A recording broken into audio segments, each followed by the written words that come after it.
Ako si Sunny, ang dakilang tambay ng Norway. Tara, pasyal tayo. Nitong umaga, nag-message yung kaibigan ko na magkita raw kami ng city. Kaya naman, dali-dali akong nag-ayos at pumunta ng city. And then, nakita ko ang punong ito. Tunay nga na malapit na ang taglamig. Kailangan na akong maghanda. Dito sa Norway, inaalagaan nila yung mga hayop tulad ng kalapate.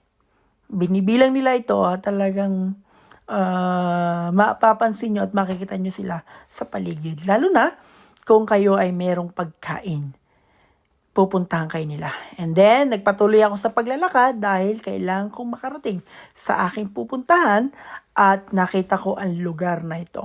Oktoberfest na nga pala. So, tuwing October, may ganitong celebration sa lugar na ito. At mamamangha nga kayo dahil kapag ganitong festival, meron pa silang mga damit na sinusuot. Talagang makikita nyo sila na napakagagara ng kanilang mga kasuotan. So, kailangan ko nang maglakad dahil baka ako ay malate. Napadaan ako sa lugar na ito. Dito nga pala ako nagtatrabaho bilang isang dakilang tagapagluto. So pag pumasok kayo sa loob niyan, meron diyang iba't ibang uri ng restaurant. So nagsaserve sila ng iba't ibang different food sa iba't ibang country. Ito ay parang food court. So sa lugar na ito, pag gantong oras, wala masyadong tao, hindi maingay or hindi gaano kabisi. Pero pag gabi, ito yung napakaraming tao. So tambayan, lalo na maraming war sa lugar na ito. So I need to be hurry kasi magagalit yung aking kaibigan pag na-late ako. So napagdesisyonan pala namin na kumain sa isang Japanese restaurant. So yung tinatawag naming Koi Ramen. So nagsaserve sila ng different kind of noodles. So pagdating ko nga sa lugar, nandun na yung aking kaibigan. Tinatawag niya ako pero hindi ko siya napansin. So pumasok kami and then hindi ko na na-picturean yung place. At yan, dumating na yung order namin. So habang binibidyohan ko siya, sabi nung aking kaibigan, ayusin mo naman.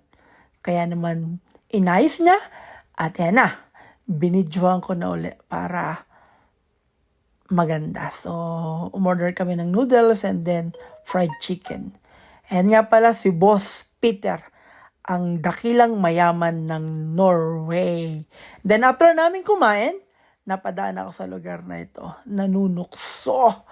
Gusto yatang magpabili. Kaya lang sabi ko sa sarili ko, ayoko. Hindi ko yan gusto. Ayoko, please, layuan mo ako. Then after nyan, need kong sunduin ang aking anak sa kindergarten. Kasi oras ko ngayong sundin. So nagmamadalian kami dahil parating na yung bus. Gutom na gutom ang aking anak. And then after nyan, kailangan namin pumunta sa lugar na ito kasi I need to buy raincoat para sa kanyang stroller. Malapit na ang Halloween, so may mga design na ang mga mall sa lugar na ito. Ito pala yung loob ng mall na pinasukan namin. So hindi ko nabili yung kailangan namin para sa stroller ni Itang. And hindi rin kami pwedeng lumabas kasi una tulog si Ethan and umuulan din sa labas. So, maghihintay kami dito hanggang tumila yung ulan. So, salamat sa inyong pagsama. Thank you.